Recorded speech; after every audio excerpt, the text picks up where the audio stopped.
Fíjate, me gustaría hacer mención a esto. Fíjate que hay una parte del peronismo que ha sido cooptada por el discurso fiscalista de algún sector vinculado al mileísmo también, ¿no? Que hay que mantener el déficit fiscal, el superar el fiscal y cuidar las finanzas y más. Eso siempre tiene que ocurrir. Hay que ser muy responsables, pero hay que pensar que esto solamente se soluciona con ingresos dignos, como hizo Néstor Kirchner. Hay que mirar un poco lo que fue aquella gestión reparadora luego del caos del 2001. Bueno, hay que mirar al espejo de la historia, mirar en el espejo de la historia aquellas cosas que funcionaron y hay que trabajar sobre el crecimiento del salario real, que el poder adquisitivo de los laburantes vuelva a ser no solamente una promesa, sino una realidad efectiva en los bolsillos de los trabajadores, porque en definitiva eso es lo único, y está demostrado en todos nuestros procesos históricos, que termina en la práctica mejorando el mercado interno y haciendo crecer la economía. Recordemos que el consumo es la principal variable del PBI y por ende es el elemento sustancial para que la economía se reoriente y genere un proceso de crecimiento que a su vez, con voluntad política y una fuerte dirección de quien conduzca a los destinos del país, tiene que generar un proceso de distribución. Estamos en comunicación telefónica, como lo habíamos anunciado hace un rato y en el día de ayer, con Juan Pablo Enríquez, que es contador público nacional, que está maestrando en política y gestión universitaria y que es integrante del Centro de Economía Política Argentina, más conocido por el CEPA, y a su vez es docente universitario de un par de centros académicos. Juan Pablo, muy buenas tardes, ¿cómo te va? ¿Cómo estás? Buenas tardes a ustedes, un gusto comunicarme con la ciudad de Trenquelauquen. Bueno, en primer lugar, muchas gracias por este espacio. ¿Vos me escuchás bien? Sí, les escucho bien, sí. Bien. Bueno, mira, primero, antes de entrar directamente en la economía, me gustaría que nos hicieras como docente universitario y como exalumno universitario, que nos hagas como una especie de reconto o alternativamente como un pensamiento crítico de cómo está la situación en las universidades.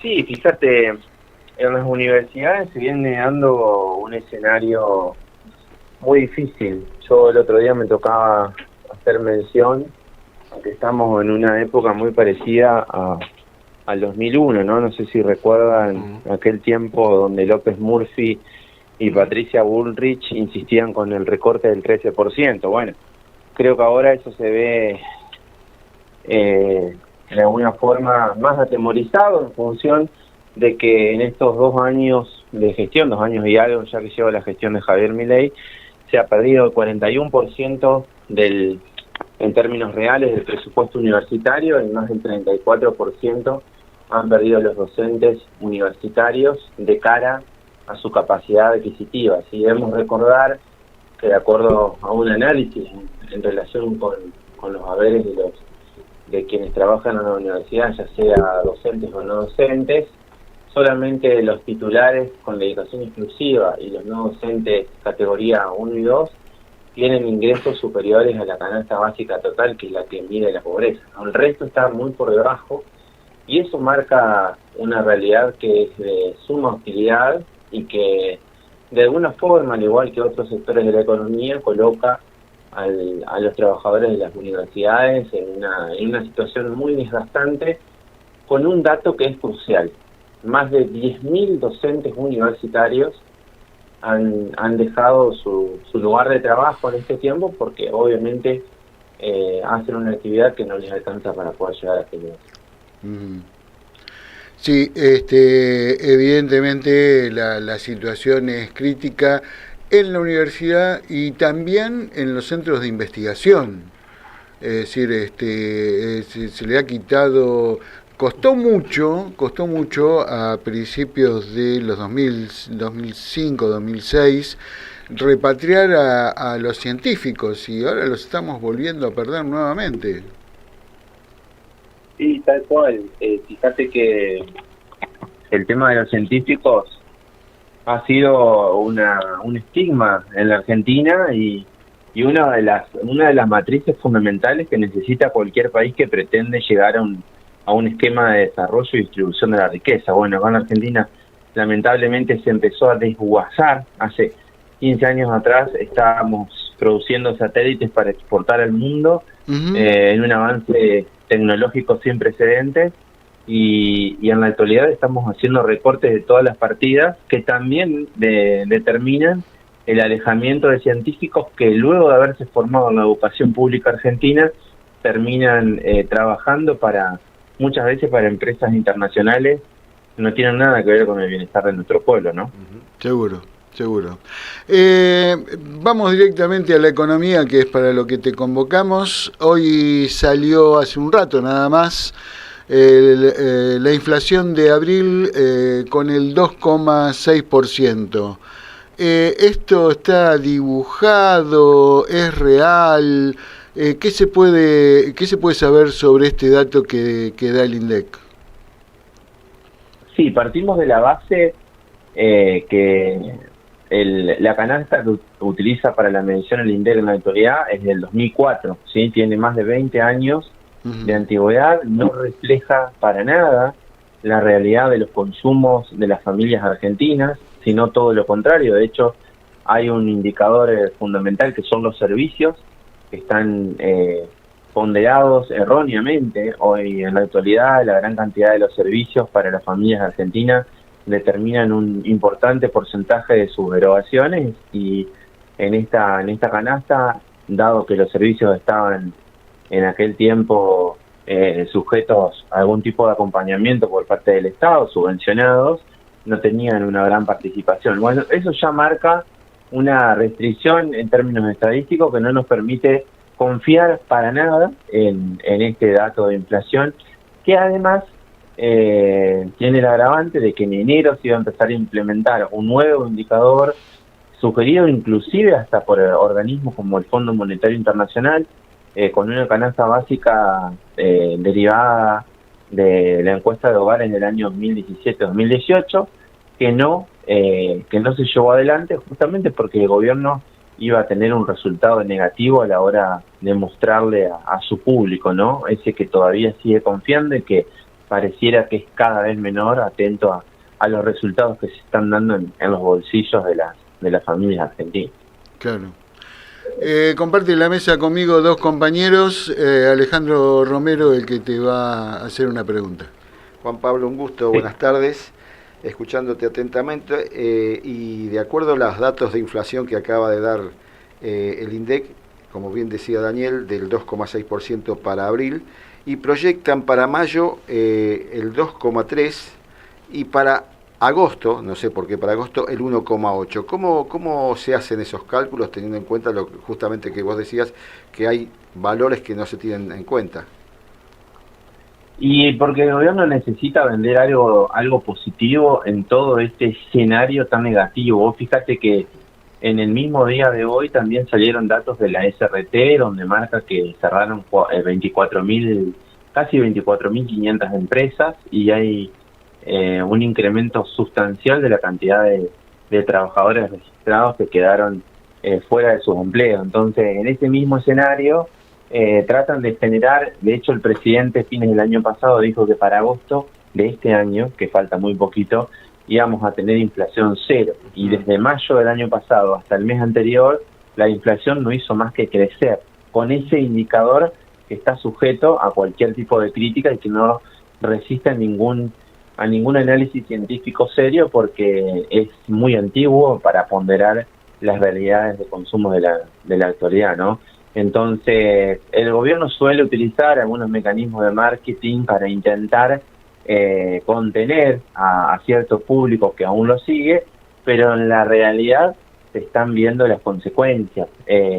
Nos gustaría a algunos que, además de hablar de inflación, hablemos de ingresos, ¿sí? Los ingresos de los salarios, no solamente de los asalariados registrados, sino también de los informales, han estado todo este tiempo muy por debajo de la inflación que muestra el gobierno, y eso se marca exclusivamente en el consumo caído que hemos tenido con la actividad, en detrimento de casi ya 30 meses, ¿no? y no vemos no vemos nada positivo en ese sendero. El gobierno puede prometer, pero después hay que ver qué es lo que termina cumpliendo. Por ahora muy poco, solo un desmejoramiento de todos los indicadores de la macroeconomía. Hay otra información que dice que han solicitado o se le ha otorgado otros 1.000 millones de dólares de préstamo del Fondo Monetario, lo cual ya personalmente no llego a entender cuál es la dimensión del total de la deuda al día de hoy, desde Macri hasta ahora, ¿no? Lo que uno se pregunta ¿es posible en caso de un cambio de gobierno en el 2027 afrontar todo este tipo de deudas afrontadas? Porque evidentemente el país queda embargado. Claramente no, yo creo que uno de los principales problemas que no solamente tiene la Argentina ahora, sino que más que nada estalló por los aires con el endeudamiento absolutamente irresponsable y ya ligado a un marco de ilegitimidad terrible que hizo el gobierno de Macri con Caputo al frente del Ministerio de Economía. Lamentablemente hoy sigue la misma persona que nos endeudó. Muchos dicen el ministro de Endeudamiento y no de Economía, porque la economía estalla por los aires y lo único que crece es el endeudamiento.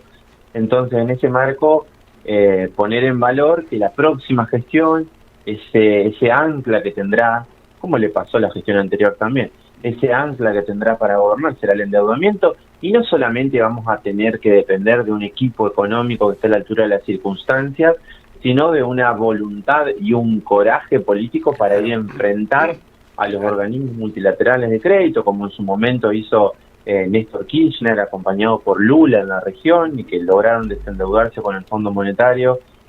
Bueno, ahora el escenario va a ser mucho más complejo, pero es más que una cuestión económica, termina siendo una cuestión política, que sería importante que no solamente se trate desde la Argentina, sino desde una perspectiva regional, para encontrar mayores esfuerzos que nos permitan poner en evidencia el desfalco que se ha cometido con nuestro país y esta vergüenza nacional que significa el endeudamiento irresponsable, que no ha mejorado la vida de nadie, al contrario, ha empeorado la vida de todos los sectores del trabajo desde 2016 hasta parte. Juan Pablo, Fernando Álvarez te saluda, ¿cómo estás? Hola Fernando, un gusto. El gusto es mío.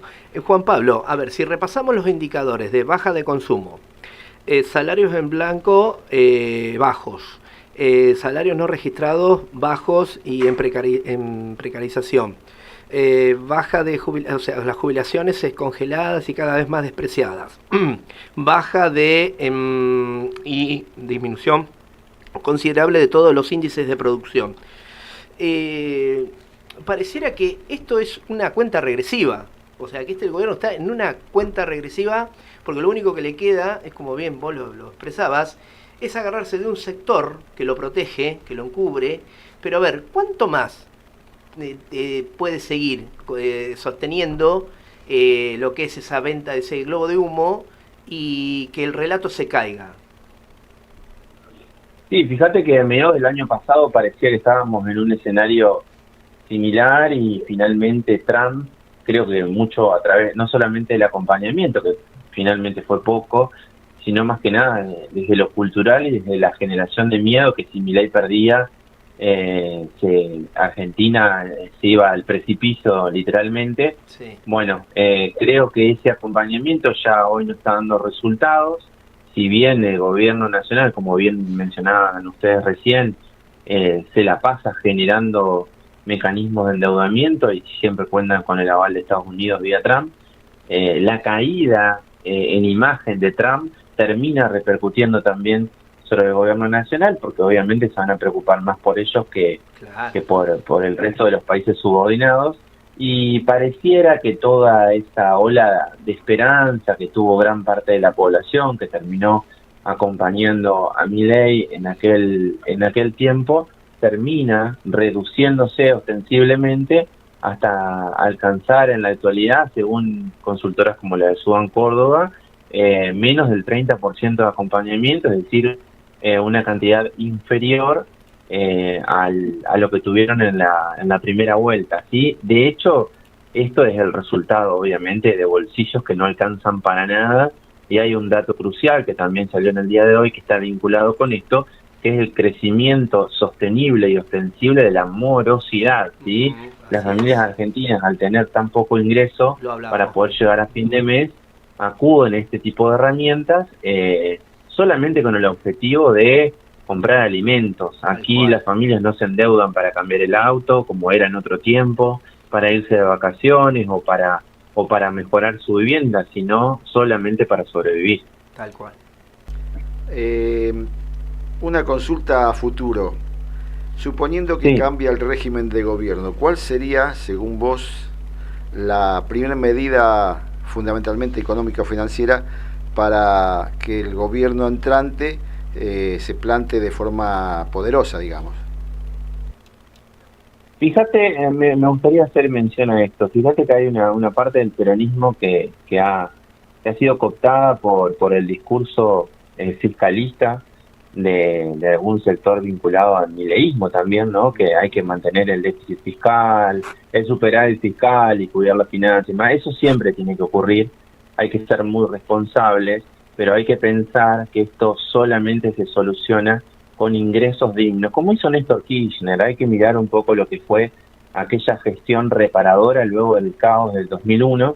Bueno, hay que mirar al espejo de la historia, mirar en el espejo de la historia aquellas cosas que funcionaron, y hay que trabajar sobre el crecimiento del salario real, que el poder adquisitivo de los laburantes vuelva a ser no solamente una promesa, sino una realidad efectiva en los bolsillos de los trabajadores, porque en definitiva eso es lo único, y está demostrado en todos nuestros procesos históricos, que termina en la práctica mejorando el mercado interno y haciendo crecer la economía. Recordemos que el consumo es la principal variable del PBI y por ende es el elemento sustancial para que la economía se reoriente y genere un proceso de crecimiento que a su vez, con voluntad política y una fuerte dirección de quien conduzca a los destinos del país, tiene que generar un proceso de distribución, ¿no? Que fue quizá una problemática que tuvo la gestión anterior de Alberto Fernández, que hubo años donde se creció pero que no hubo distribución de la riqueza, y eso terminó impactando en el sentido electoral que socavó las esperanzas del peronismo y recaló la imagen de Javier Milei. Vos sabés que en algún discurso de Cristina, me parece que fue en La Plata, ella... 2020. Sí, por allá fue en el Estadio Único. Ella, me parece que ahí, ella ahí planteó la alineación de salarios, servicios y consumo. Si mal no me acuerdo, eran esas tres variables. El gobierno que venga, ¿tendrá que ir también por ahí? Sí, totalmente.